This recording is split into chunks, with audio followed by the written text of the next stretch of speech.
Spirit Forged was like The Empire Strikes Back, a set held up by an Ahri Signature card with limited playable cards, a letdown after an amazing start with Origins. Well, Unleashed is here. It's 6 days old as of recording, and the math on this box looks different enough that it has the EZG card stamp of approval. As the master of cardboard risk management, I'm telling you right now, this set will be a big hit among players and collectors and should be on your target list. The greatest thing about Riftbound is the masterful financial engineering of the booster box. Whoever designed these pull rates for Riftbound boxes is a genius. In this video, I provide analysis on the ultimate rare Baron carrying the chase slot, the epic ratio that tells you the game is healthy in the player versus collector split that got fixed. Then I'll tell you what I'm actually doing with my own boxes. Here are the pain points for Riftbound if you've been selling it since the beginning. The box economics are all over the place. Origins was a hit. $222 box, $327 expected value, 47% returns over 6 months. Easy money for anyone who got in early. Then Spirit Forge came out and people got smoked. $151 box, $119 EV. That's a negative 21% return. This math meant that the pack opening experience was less enjoyable for Spirit Forge than Origins averaged out among all players. And the main issue was the value distribution. The Chase Signature in Spirit Forge ate 22.6% of the pack value, which means every pack you opened that didn't hit that one card felt like dead air. Players were simply not interested in the playable epics and rares. See, in order to keep both collectors and players interested, you need a good balance. Players' value should dominate because there will always be more players than collectors, but collectors will usually spend double the amount of money the average player does. Based on that golden ratio, you want about 1/3 of the value of a pack for collectors and 2/3 for players, and both values are dependent on each other. Spirit Forged lacked playable cards. Now, remember, collectibility is a function of the base playability of a card. Think PSA 10's prices are a ratio of the raw card's market price. So if the cards are not playable, the collectibility of the chase cards also diminishes. So when Spirit Forge has bad playable cards, the chase cards took a hit too. You can see in the pack value that collectibility dropped from $3.55 to $2.21 from Origins to Spirit Forged. Now, what I like about Unleashed is that I think the Riftbound design team saw that, so they unleashed, no pun intended, their trump card, the ultimate rare card slot. The first ultimate rare is this $1,000 plus Baron Nashor. This is Baron Nashor Ultimate. Market price right now is $1,418.56. Listed median sites at $1,322.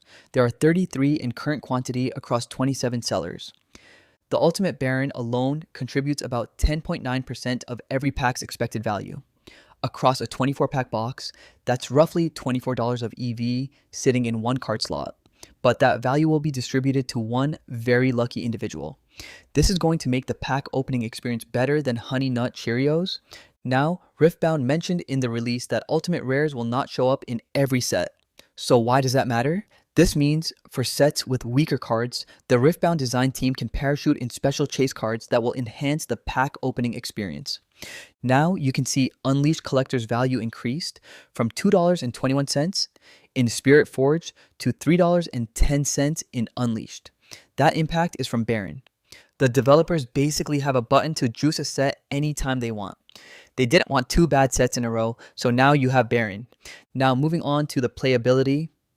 This is the chart that made me sit up.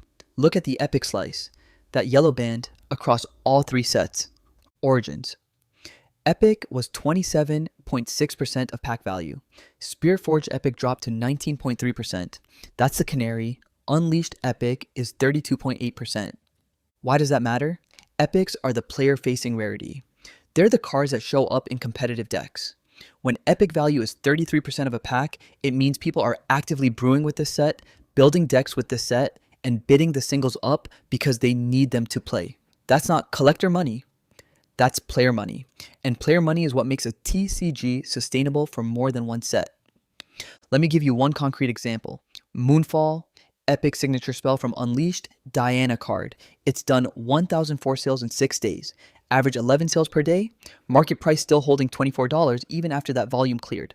That's a card people are playing, not a card people are putting in a binder. When you see that kind of throughput on a single epic this early in a release window, the set is healthy. This is a chart I want you to screenshot if you screenshot anything. In Origins, a pack averaged $13.64 in value, $10.09 going to players, $3.55 going to collectors, about a 74 to 26 split.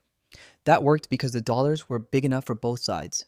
Spirit Forge collapsed to $4.95 a pack, $2.74 to players, $2.21 to collectors, 55 to 44 split.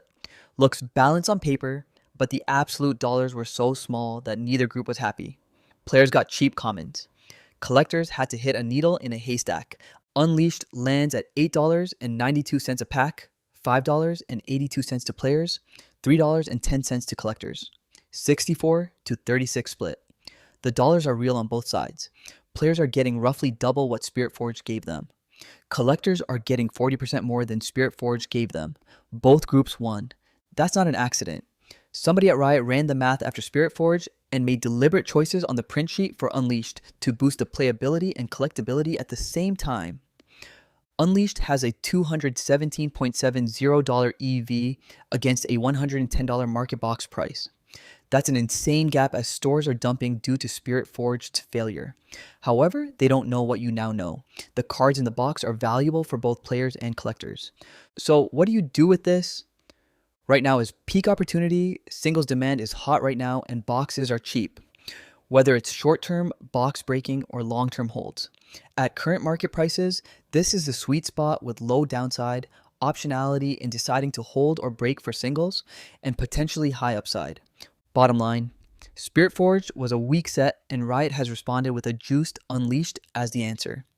The chase math is right, the epic ratio says the game has legs, and Riot rebalanced the player-collector split in a way that should keep both audiences buying through the next release.